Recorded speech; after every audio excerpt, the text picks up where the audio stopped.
Hi friends, ಎಲ್ಲರಿಗೂ ಕರ್ನಾಟಕದ ಭೂಗೋಳಶಾಸ್ತ್ರ ತರಗತಿಗೆ ಸ್ವಾಗತ. ನೋಡಿ ಫ್ರೆಂಡ್ಸ್, ನಾವು ಹಿಂದಿನ ತರಗತಿಯಲ್ಲಿ ಕರ್ನಾಟಕದ ನದಿಗಳ ಬಗ್ಗೆ ನೋಡ್ತಾ ಬರ್ತಾ ಇದ್ವಿ. ನಾವು ಇವತ್ತು ಕರ್ನಾಟಕದ ಜಲಸಂಪತ್ತು ಮತ್ತು ನೀರಾವರಿಯ ಬಗ್ಗೆ ನೋಡ್ತಾ ಬರೋಣ. ಮೊದಲನೇದಾಗಿ ನೀರಾವರಿ ಅಂದರೆ ಏನಪ್ಪ ಅಂದರೆ ಮಳೆ ನೀರನ್ನು ಅವಲಂಬಿಸದೆ ಕೇವಲ ಬಾವಿ, ಕಾಲುವೆ, ಕೆರೆ ಮತ್ತು ಇತರೆ ಮೂಲಗಳಿಂದ ನೀರನ್ನು ಪಡೆದು ಕೃಷಿ ಮಾಡುವುದನ್ನು ಏನಂತ ಕರೀತಾರೆ? ನೀರಾವರಿ ಅಂತ ಕರೀತಾರೆ. ರಾಜ್ಯದಲ್ಲಿ ಅತಿ ಹೆಚ್ಚು ಜಲಾನಯನ ಪ್ರದೇಶ ಹೊಂದಿರುವಂಥ ನದಿಗಳನ್ನು ನೋಡ್ತಾ ಬರೋದಾದರೆ ಮೊದಲನೇ ಸ್ಥಾನದಲ್ಲಿ ಕೃಷ್ಣಾ ನದಿ ಇದೆ, ಎರಡನೇ ಸ್ಥಾನದಲ್ಲಿ ಕಾವೇರಿ, ಮೂರನೇ ಸ್ಥಾನದಲ್ಲಿ ಗೋದಾವರಿ. ನೋಡಿ ಫ್ರೆಂಡ್ಸ್, ಕೃಷ್ಣಾ ನದಿಯು ಶೇಕಡ 58.66% ಜಲಾನಯನ ಪ್ರದೇಶವನ್ನು ಹೊಂದಿದೆ. ಎಷ್ಟು? 58.66%. ಕೃಷ್ಣಾ ನದಿಯ ಉಪನದಿಗಳಾದಂಥ ಭೀಮಾ, ಮಲಪ್ರಭಾ, ಘಟಪ್ರಭಾ, ದೋಣಿ ಮತ್ತು ತುಂಗಭದ್ರಾ ಈ ಎಲ್ಲ ನದಿಗಳು ಸೇರಿ ಅತಿ ಹೆಚ್ಚು ಜಲಾನಯನ ಪ್ರದೇಶವನ್ನು ಹೊಂದಿವೆ. ನೆಕ್ಸ್ಟ್, ಕಾವೇರಿ ನದಿ ಮತ್ತು ಅದರ ಉಪನದಿಗಳು 18.97% ಜಲಾನಯನ ಪ್ರದೇಶವನ್ನು ಹೊಂದಿವೆ. ಗೋದಾವರಿ ನದಿ ಮತ್ತು ಇದರ ಉಪನದಿಯಾದಂಥ ಮಾಂಜ್ರಾ ನದಿ. ನೋಡಿ ಫ್ರೆಂಡ್ಸ್, ನಮ್ಮ ಕರ್ನಾಟಕದಲ್ಲಿ ಗೋದಾವರಿ ನದಿ ಹರಿಯುವುದಿಲ್ಲ, ಆದರೆ ಗೋದಾವರಿ ನದಿಯ ಉಪನದಿಯಾದಂಥ ಮಾಂಜ್ರಾ ನದಿ, ಗೋದಾವರಿ ನದಿಯ ಉಪನದಿ ಯಾವುದು? ಮಾಂಜ್ರಾ ನದಿ. ಮತ್ತು ಈ ಮಾಂಜ್ರಾ ನದಿಯ ಉಪನದಿಯಾದಂಥ ಕಾರಂಜಾ ನದಿ. ಮಾಂಜ್ರಾ ನದಿ ಮತ್ತು ಕಾರಂಜಾ ನದಿ ಇವೆರಡೂ ನದಿಗಳು ಕೂಡ ನಮ್ಮ ಕರ್ನಾಟಕದಲ್ಲಿ ಹರಿತಾವೆ. ಈ ನದಿಗಳು ಜಲಾನಯನ ಪ್ರದೇಶವನ್ನು ಎಷ್ಟು ಹೊಂದಿದ್ದಾವಪ್ಪ ಅಂದ್ರೆ ಶೇಕಡ 4.43% ಹೊಂದಿದ್ದಾವೆ. ನಮ್ಮ ರಾಜ್ಯದ ನೀರಾವರಿಯ ವಿಧಗಳನ್ನು ನೋಡ್ತಾ ಬರೋದಾದರೆ ಕಾಲುವೆ ನೀರಾವರಿ, ಎರಡನೇದ್ದು ಬಾವಿ ನೀರಾವರಿ, ಮೂರನೇದ್ದು ಕೆರೆ ನೀರಾವರಿ, ನಾಲ್ಕನೇದ್ದು ಇತರೆ ನೀರಾವರಿ. ನೋಡಿ ಫ್ರೆಂಡ್ಸ್, ಕಾಲುವೆ ನೀರಾವರಿ ಅಂದರೆ ನಮ್ಮ ಕರ್ನಾಟಕ ಸರ್ಕಾರವು ಯಾವ್ಯಾವ ಪ್ರದೇಶಗಳಲ್ಲಿ ಏನು ನೀರಿನ ಕೊರತೆ ಇದೆಯಲ್ಲ ರೈತರಿಗೆ, ಹೊಲಗದ್ದೆಗಳಿಗೆ ನೀರು ಉಣಿಸಲು, ಅದರ ಸಲುವಾಗಿ ಹಾಗೂ ಕುಡಿಯುವ ನೀರಿನ ಸಲುವಾಗಿ ಕಾಲುವೆಗಳನ್ನು ನಿರ್ಮಾಣ ಮಾಡಿದೆ. ಆ ಕಾಲುವೆಗಳನ್ನು ನಿರ್ಮಾಣ ಮಾಡಿ ಯಾವ್ಯಾವ ಜಿಲ್ಲೆಗಳಿಗೆ ನೀರಿನ ಕೊರತೆ ಇದೆಯಲ್ಲ ಆ ನೀರಿನ ಕೊರತೆಯನ್ನು ಹೋಗಲಾಡಿಸ್ತಾ ಇದೆ. ಅದಕ್ಕಾಗಿ ಕಾಲುವೆ ನೀರಾವರಿಯನ್ನು ಇವಾಗ ನೋಡ್ತಾ ಬರೋದಾದರೆ ಪ್ರಸ್ತುತ ರಾಜ್ಯದ ಕಾಲುವೆ ನೀರಾವರಿಯ ಕ್ಷೇತ್ರ ನೋಡ್ತಾ ಬರೋದಾದರೆ 11.8 ಲಕ್ಷ ಹೆಕ್ಟರ್ ಇದೆ. ಎಷ್ಟಿದೆ? 11.8 ಲಕ್ಷ ಹೆಕ್ಟರ್. ರಾಜ್ಯದಲ್ಲಿ ಕಾಲುವೆ ನೀರಾವರಿಯು ಎಷ್ಟನೇ ಸ್ಥಾನದಲ್ಲಿದೆಪ್ಪ ಅಂದರೆ ಎರಡನೇ ಸ್ಥಾನದಲ್ಲಿದೆ. ಹಾಗಾದರೆ ಮೊದಲನೇ ಸ್ಥಾನದಲ್ಲಿರುವಂಥದ್ದು ಯಾವುದಪ್ಪ ಅಂದರೆ ಬಾವಿ ನೀರಾವರಿ. ನೋಡಿ ಫ್ರೆಂಡ್ಸ್, ನಮ್ಮ ರಾಜ್ಯದ ಬಹಳಷ್ಟು ಜನರು ಯಾವುದರ ಮೇಲೆ ಅವಲಂಬಿತರಾಗಿದ್ದಾರೆ ಅಂದರೆ ಬಾವಿ ನೀರಾವರಿಯ ಮೇಲೆ ಅವಲಂಬಿತರಾಗಿದ್ದಾರೆ. ಕಾಲುವೆ ನೀರಾವರಿಯ ಪಾಲು ನೋಡ್ತಾ ಬರೋದಾದರೆ ಶೇಕಡ 32.8%. ಎಷ್ಟು? ಶೇಕಡ 32.8. ಅತಿ ಹೆಚ್ಚು ಕಾಲುವೆ ನೀರಾವರಿಯನ್ನು ಹೊಂದಿರುವಂಥ ಜಿಲ್ಲೆಗಳನ್ನು ನೋಡ್ತಾ ಬರೋದಾದರೆ ಮೊದಲನೇ ಸ್ಥಾನದಲ್ಲಿ ರಾಯಚೂರು ಜಿಲ್ಲೆ ಇದೆ, ಎರಡನೇ ಸ್ಥಾನದಲ್ಲಿ ವಿಜಯಪುರ, ಮೂರನೇ ಸ್ಥಾನದಲ್ಲಿ ಯಾದಗಿರಿ. ಅದೇ ರೀತಿಯಾಗಿ ಅತಿ ಕಡಿಮೆ ಕಾಲುವೆ ನೀರಾವರಿಯನ್ನು ಹೊಂದಿರುವಂಥ ಜಿಲ್ಲೆಗಳನ್ನು ನೋಡ್ತಾ ಬರೋದಾದರೆ ಮೊದಲನೇ ಸ್ಥಾನದಲ್ಲಿ ಬೆಂಗಳೂರು ನಗರ, ಎರಡನೇ ಸ್ಥಾನದಲ್ಲಿ ಬೆಂಗಳೂರು ಗ್ರಾಮಾಂತರ, ಮೂರನೇ ಸ್ಥಾನದಲ್ಲಿ ಕೋಲಾರ, ನಾಲ್ಕನೇ ಸ್ಥಾನದಲ್ಲಿ ಚಿಕ್ಕಬಳ್ಳಾಪುರ. ಇದರಲ್ಲಿ ಏನು ಇಂಪಾರ್ಟೆಂಟಪ್ಪ ಅಂದರೆ ಕಾಲುವೆ ನೀರಾವರಿಯನ್ನು ಹೊಂದಿರುವಂಥ ಜಿಲ್ಲೆ ಅಂದರೆ ಅತಿ ಹೆಚ್ಚು ಕಾಲುವೆ ನೀರಾವರಿಯನ್ನು ಹೊಂದಿರುವಂಥ ಜಿಲ್ಲೆ ಯಾವುದಂತ ಪ್ರಶ್ನೆ ಕೇಳ್ತಾರೆ. ನೀವು ಅದಕ್ಕೆ ರಾಯಚೂರು ಅಂತ ಆನ್ಸರ್ ಮಾಡಬೇಕು. ಇದನ್ನು ನೆನಪಿನಲ್ಲಿಟ್ಕೊಳ್ಳಿ.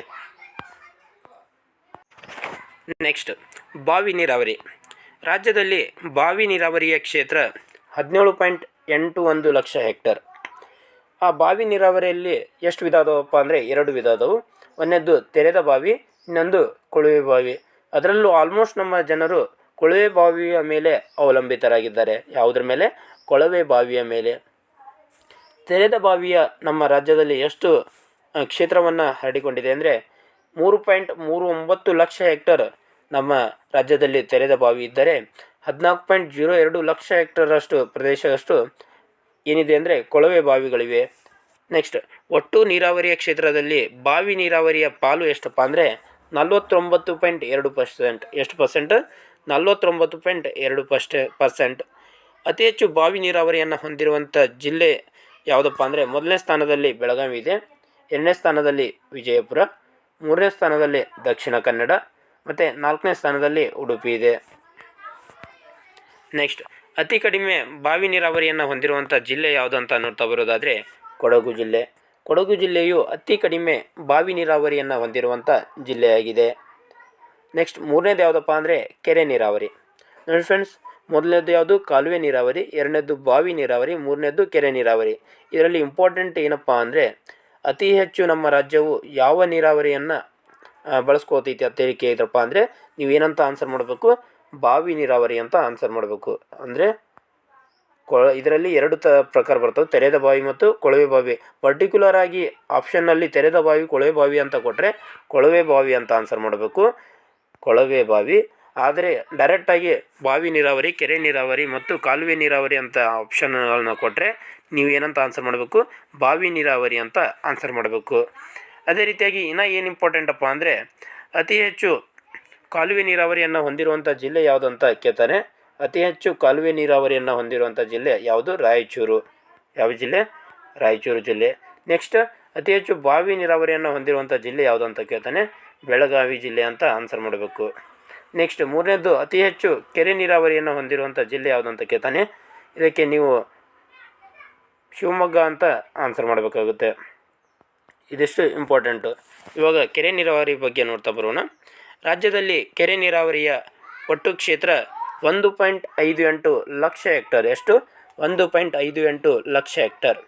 ಒಟ್ಟು ನೀರಾವರಿಯ ಕ್ಷೇತ್ರದಲ್ಲಿ ಕೆರೆ ನೀರಾವರಿಯ ಪಾಲು ಎಷ್ಟಪ್ಪ ಅಂದರೆ 5.6%. ಎಷ್ಟು?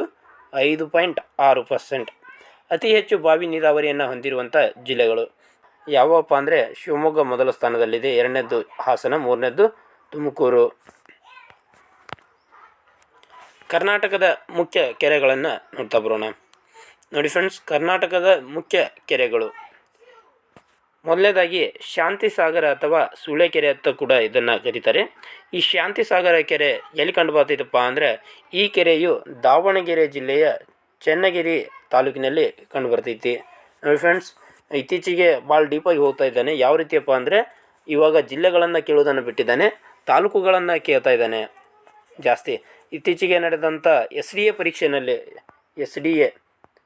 ಎ ಪರೀಕ್ಷೆನಲ್ಲಿ ಏನಂತ ಕೇಳಿದ್ನಪ್ಪ ಅಂದರೆ ಪಕ್ಷಿಧಾಮದ ಬಗ್ಗೆ ಕೇಳಿದ. ಯಾವ ಪಕ್ಷಿಧಾಮಪ್ಪ ಅಂದರೆ ರಂಗನತಿಟ್ಟು ಪಕ್ಷಿಧಾಮ. ಯಾವ ಪಕ್ಷಿಧಾಮ? ರಂಗನತಿಟ್ಟು ಪಕ್ಷಿಧಾಮದ ಬಗ್ಗೆ ಕೇಳಿದ. ರಂಗನತಿಟ್ಟು ಪಕ್ಷಿಧಾಮವು ಯಾವ ತಾಲೂಕಿನಲ್ಲಿ ಬರ್ತೈತೆ ಅಂತ ಕೇಳಿದ. ಇದಕ್ಕೆ ಸರಿಯಾದ ಉತ್ತರ ಏನಾಗ್ತೈತಿ? ಶ್ರೀರಂಗಪಟ್ಟಣ. ರಂಗನತಿಟ್ಟು ಪಕ್ಷಿಧಾಮವು ಮಂಡ್ಯ ಜಿಲ್ಲೆಯ ಶ್ರೀರಂಗಪಟ್ಟಣ ತಾಲೂಕಿನಲ್ಲಿ ಬರ್ತೈತಿ. ಇದು ಯಾಕೆ ನ್ಯೂಸ್ನಲ್ಲಿತ್ತಪ್ಪ ಅಂದರೆ ಇತ್ತೀಚೆಗೆ ಇದಕ್ಕೆ ಜೌಗುತಾಣ ಅಂತೇಳಿ ಘೋಷಣೆ ಮಾಡಲಾಗಿದೆ. ಜೌಗುತಾಣ ಇದು ಕರ್ನಾಟಕದ ಮೊಟ್ಟ ಮೊದಲ ಜೌಗುತಾಣ. ಯಾವುದು? ರಂಗನತಿಟ್ಟು ಪಕ್ಷಿಧಾಮ ಕಂಡುಬರುವುದಲ್ಲಿ ಮಂಡ್ಯ ಜಿಲ್ಲೆಯ ಶ್ರೀರಂಗಪಟ್ಟಣ ತಾಲೂಕಿನಲ್ಲಿ. ಅದಕ್ಕಾಗಿ ತಾಲೂಕುಗಳನ್ನು ಕೂಡ ಸ್ವಲ್ಪ ತಲೆಯಲ್ಲಿಟ್ಕೊಳ್ಳಿ. ನೋಡಿ, ಶಾಂತಿಸಾಗರ ಕೆರೆ ಇರೋದು ಎಲ್ಲಿ? ದಾವಣಗೆರೆ ಜಿಲ್ಲೆಯ ಚನ್ನಗಿರಿ ತಾಲೂಕಿನಲ್ಲಿ. ಈ ಶಾಂತಿಸಾಗರ ಕೆರೆಯ ವಿಶೇಷತೆ ನೋಡ್ತಾ ಬರೋದಾದರೆ ಈ ಕೆರೆಯು ರಾಜ್ಯದ ಅತಿದೊಡ್ಡ ಕೆರೆಯಾಗಿದೆ. ರಾಜ್ಯದ ಅತಿದೊಡ್ಡ ಕೆರೆ ಯಾವುದು? ಶಾಂತಿಸಾಗರ ಕೆರೆ. ಮತ್ತು ದೇಶದ 3ನೇ ಅತಿ ದೊಡ್ಡ ಕೆರೆ. ನೋಡಿ, ರಾಜ್ಯದ ಅತಿ ದೊಡ್ಡ ಕೆರೆ ಮತ್ತು ದೇಶದ 3ನೇ ಅತಿ ದೊಡ್ಡ ಕೆರೆ ಅಂತ ಏನಾದರೂ ಪ್ರಶ್ನೆ ಕೇಳಿದರೆ ಏನಂತ ಆನ್ಸರ್ ಮಾಡಬೇಕು? ಶಾಂತಿಸಾಗರ ಕೆರೆ ಅಂತ ಆನ್ಸರ್ ಮಾಡಬೇಕು. ಎರಡನೇದ್ದು ರಾಮಸಮುದ್ರ. ಈ ರಾಮಸಮುದ್ರ ಕೆರೆ ಎಲ್ಲಿ ಕಂಡುಬರ್ತೈತಪ್ಪ ಅಂದರೆ ಚಿಕ್ಕಬಳ್ಳಾಪುರದಲ್ಲಿ ಕಂಡುಬರ್ತೈತಿ. ಇದು ರಾಜ್ಯದ 2ನೇ ಅತಿ ದೊಡ್ಡ ಕೆರೆಯಾಗಿದೆ. ಹೌದಾ? ನೆಕ್ಸ್ಟ್, ಕಳ್ಳಂಬೆಳ್ಳಿ ಕೆರೆ. ಕಳ್ಳಂಬೆಳ್ಳಿ ಕೆರೆಯು ತುಮಕೂರು ಜಿಲ್ಲೆಯ ಶಿರಾ ತಾಲೂಕಿನಲ್ಲಿ ಕಂಡುಬರ್ತೈತಿ. ಅಲ್ಲಿ ತುಮಕೂರು ಜಿಲ್ಲೆಯ ಶಿರಾ ತಾಲೂಕು. ನೆಕ್ಸ್ಟ್, ಇದು ರಾಜ್ಯದ 3ನೇ ಅತಿ ದೊಡ್ಡ ಕೆರೆ. ಯಾವ ಕೆರೆ? ಕಳ್ಳಂಬೆಳ್ಳಿ ಕೆರೆ. ಕಳ್ಳಂಬೆಳ್ಳಿ ಕೆರೆಯ ರಾಜ್ಯದ 3ನೇ ಅತಿ ದೊಡ್ಡ ಕೆರೆಯಾಗಿದೆ. ನೆಕ್ಸ್ಟ್ ಬರೋದು ಚಂದ್ರವಳ್ಳಿ ಕೆರೆ. ಚಂದ್ರವಳ್ಳಿ ಕೆರೆ ಇದು ಕರ್ನಾಟಕದ ಮೊದಲ ಕೆರೆಯಾಗಿದೆ. ಕರ್ನಾಟಕದ ಮೊದಲ ಕೆರೆ ಯಾವುದು? ಚಂದ್ರವಳ್ಳಿ ಕೆರೆ. ಈ ಚಂದ್ರವಳ್ಳಿ ಕೆರೆಯನ್ನು ನಿರ್ಮಿಸಿದವರು ಯಾರಪ್ಪ ಅಂದರೆ ಮಯೂರವರ್ಮ ನಿರ್ಮಿಸ್ತಾನೆ. ಯಾರು? ಕದಂಬರ ದೊರೆಯಾದಂಥ ಮಯೂರವರ್ಮ. ಕದಂಬರ ದೊರೆಯಾದಂಥ ಮಯೂರವರ್ಮ ಏನು ಮಾಡ್ತಾನೆ? ಚಂದ್ರವಳ್ಳಿ ಕೆರೆಯನ್ನು ನಿರ್ಮಿಸ್ತಾನೆ. ಇತರೆ ನೀರಾವರಿಯ ಬಗ್ಗೆ ನೋಡ್ತಾ ಬರೋದಾದರೆ ಅತಿ ಹೆಚ್ಚು ನೀರಾವರಿಯ ಜಿಲ್ಲೆ ಯಾವುದಪ್ಪ ಅಂದರೆ ಬೆಳಗಾವಿ. ಅತಿ ಹೆಚ್ಚು ನೀರಾವರಿಯನ್ನು ಹೊಂದಿರುವಂಥ ಜಿಲ್ಲೆ ಯಾವುದು ಅಂತ ಏನಾದರೂ ಪ್ರಶ್ನೆ ಕೇಳಿದರೆ ಬೆಳಗಾವಿ. ಅದೇ ರೀತಿಯಾಗಿ ಅತಿ ಹೆಚ್ಚು ಆಗಲೇ ಹೇಳಿದೆ ನಿಮಗೆ, ಅತಿ ಹೆಚ್ಚು ಕಾಲುವೆ ನೀರಾವರಿ ರಾಯಚೂರು, ಅತಿ ಹೆಚ್ಚು ಬಾವಿ ನೀರಾವರಿ ಬೆಳಗಾವಿ, ಅತಿ ಹೆಚ್ಚು ಕೆರೆ ನೀರಾವರಿ ಶಿವಮೊಗ್ಗ. ಇವೆಲ್ಲವುಗಳನ್ನು ತಲೆನಲ್ಲಿಟ್ಕೊಳ್ಳಿ. ನೆಕ್ಸ್ಟ್, ಅತಿ ಕಡಿಮೆ ನೀರಾವರಿ ಜಿಲ್ಲೆ ಕೊಡಗು. ಅದೇ ರೀತಿಯಾಗಿ ಅತಿ ಹೆಚ್ಚು ಹನಿ ನೀರಾವರಿ ಜಿಲ್ಲೆ ಬಾಗಲಕೋಟೆ. ಇದು ಕೂಡ ಇಂಪಾರ್ಟೆಂಟ್ ಆಗುತ್ತೆ. ಅತಿ ಹೆಚ್ಚು ಹನಿ ನೀರಾವರಿಯನ್ನು ಹೊಂದಿರುವಂಥ ಜಿಲ್ಲೆ ಯಾವುದು? ಬಾಗಲಕೋಟೆ. ಕರ್ನಾಟಕದ ವಿವಿಧ ದೇಶ ನೀರಾವರಿಯ ಯೋಜನೆಗಳನ್ನು ನೋಡ್ತಾ ಬರೋಣ. ಮೊದಲನೇದಾಗಿ ವಾಣಿವಿಲಾಸ ಸಾಗರ ಅಣೆಕಟ್ಟು ಅಥವಾ ಇದನ್ನು ಮಾರಿ ಕಣಿವೆ ಯೋಜನೆ ಅಂತಲೂ ಕೂಡ ಕರೀತಾರೆ. ಈ ವಾಣಿವಿಲಾಸ ಸಾಗರ ಅಣೆಕಟ್ಟನ್ನು ಯಾವ ನದಿಗೆ ಅಡ್ಡಲಾಗಿ ಕಟ್ಟಲಾಗಿದೆ ಅಂದರೆ ವೇದಾವತಿ ನದಿಗೆ ಅಡ್ಡಲಾಗಿ ಕಟ್ಟಲಾಗಿದೆ. ಯಾವ ನದಿಗೆ ಅಡ್ಡಲಾಗಿ ಕಟ್ಟಲಾಗಿದೆ? ವೇದಾವತಿ ನದಿಗೆ ಅಡ್ಡಲಾಗಿ ಕಟ್ಟಲಾಗಿದೆ. ಎಲ್ಲಪ್ಪ ಅಂದರೆ ಚಿತ್ರದುರ್ಗ ಜಿಲ್ಲೆಯ ಹಿರಿಯೂರು ತಾಲೂಕಿನ ಮಾರಿಕಣಿವೆ ಎಂಬಲ್ಲಿ ಕಟ್ಟಲಾಗಿದೆ. ಎಲ್ಲಿ? ಚಿತ್ರದುರ್ಗ ಜಿಲ್ಲೆಯ ಹಿರಿಯೂರು ತಾಲೂಕಿನ ಮಾರಿಕಣಿವೆ. ಇದು ಕರ್ನಾಟಕದ ಮೊಟ್ಟ ಮೊದಲ ಮತ್ತು ಅತಿ ದೊಡ್ಡ ನೀರಾವರಿ ಯೋಜನೆಯಾಗಿದೆ. ಯಾವ ಯೋಜನೆ? ವಾಣಿವಿಲಾಸ ಸಾಗರ ಅಣೆಕಟ್ಟು ಅಥವಾ ಮಾರಿಕಣಿವೆ ಯೋಜನೆ. ಈ ಅಣೆಕಟ್ಟು ಯಾವ ರೀತಿ ಕಾಣ್ತೈತಪ್ಪ ಅಂದರೆ ಈ ಅಣೆಕಟ್ಟು ನೋಡಲು ಭಾರತದ ನಕಾಶೆಯಂತೆ ಕಾಣ್ತೈತಿ. ನೆಕ್ಸ್ಟ್, ಆಲ್ಮಟ್ಟಿ ಅಣೆಕಟ್ಟು. ಆಲ್ಮಟ್ಟಿ ಅಣೆಕಟ್ಟಿಗೆ ಇರುವಂಥ ಇನ್ನೊಂದು ಹೆಸರೇನಪ್ಪ ಅಂದರೆ ಲಾಲ್ ಬಹದ್ದೂರ್ ಶಾಸ್ತ್ರಿ ಅಣೆಕಟ್ಟು. ಲಾಲ್ ಬಹದ್ದೂರ್ ಶಾಸ್ತ್ರಿ ಅಣೆಕಟ್ಟನ್ನು ಯಾವ ನದಿಗೆ ಅಡ್ಡಲಾಗಿ ಕಟ್ಟಲಾಗಿದೆ ಅಂದರೆ ಕೃಷ್ಣಾ ನದಿಗೆ ಅಡ್ಡಲಾಗಿ ಕಟ್ಟಲಾಗಿದೆ. ಎಲ್ಲಿ ಕಟ್ಟಲಾಗಿದೆಯಪ್ಪ ಅಂದರೆ ವಿಜಯಪುರ ಜಿಲ್ಲೆಯ ಆಲ್ಮಟ್ಟಿ ಎಂಬಲ್ಲಿ. ನೋಡಿ, ವಿಜಯಪುರ ಜಿಲ್ಲೆಯ ನಿಡಗುಂದಿ ತಾಲೂಕಿನ ಯಾವ ತಾಲೂಕು? ನಿಡಗುಂದಿ ತಾಲೂಕು. ಮೊದಲು ಇದು ಬಸವನಬಾಗೇವಾಡಿ ತಾಲೂಕಿನಲ್ಲಿ ಬರ್ತಿತ್ತು, ಪ್ರಸ್ತುತ ಇದು ನಿಡಗುಂದಿ ತಾಲೂಕಿನಲ್ಲಿ ಬರುತ್ತೆ.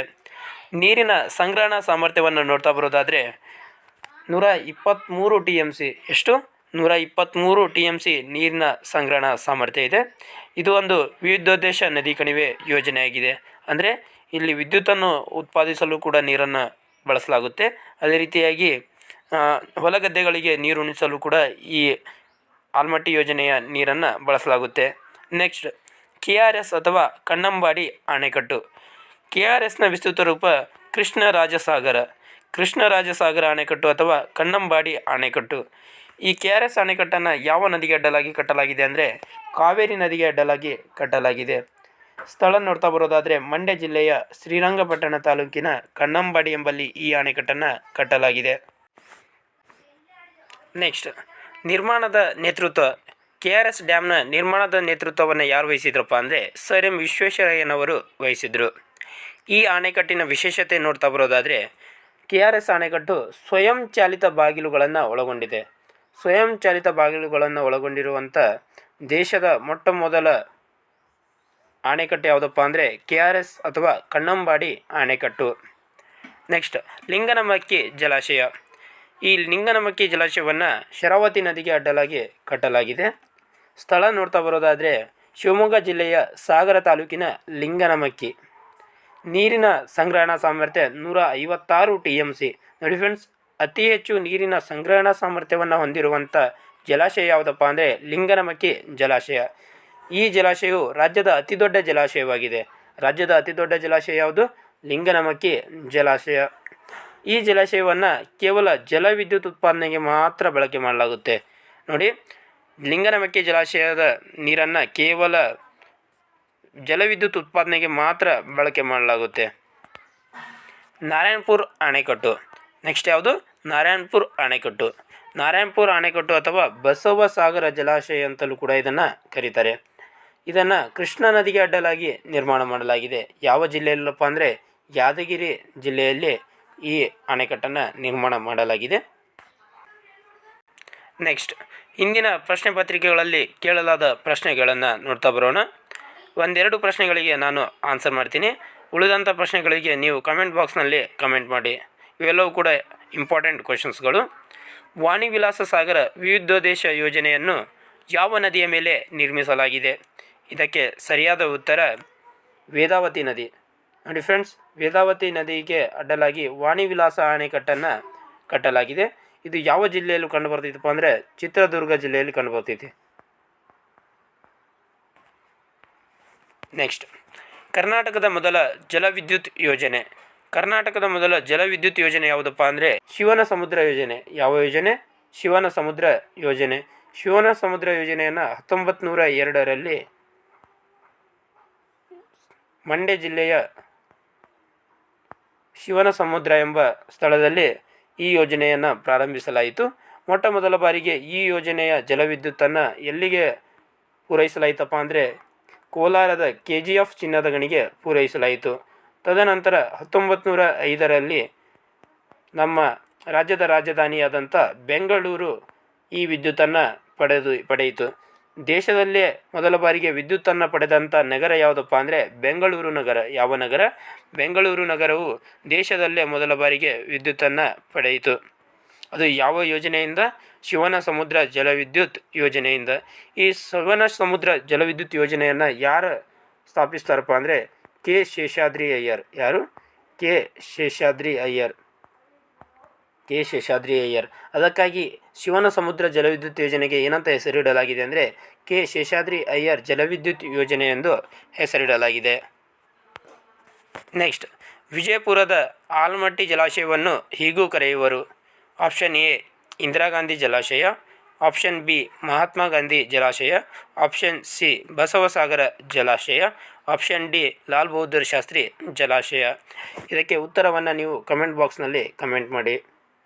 ಇದಿಷ್ಟು ಏನಾಗಿತ್ತಪ್ಪ ಅಂದರೆ ಕರ್ನಾಟಕದ ಜಲಸಂಪತ್ತು ಮತ್ತು ನೀರಾವರಿಯ ಬಗೆಗಿನ ತರಗತಿಯಾಗಿತ್ತು. ಇದೇ ರೀತಿಯಾಗಿ ಇನ್ನಿತರ ತರಗತಿಗಾಗಿ ನಮ್ಮ ಚಾನಲನ್ನು ಸಬ್ಸ್ಕ್ರೈಬ್ ಮಾಡ್ಕೊಳ್ಳಿ. ಹಾಗೆ ಪಕ್ಕದಲ್ಲಿರುವ ಬೆಲ್ ಐಕನನ್ನು ಕ್ಲಿಕ್ ಮಾಡಿ. ಧನ್ಯವಾದಗಳು.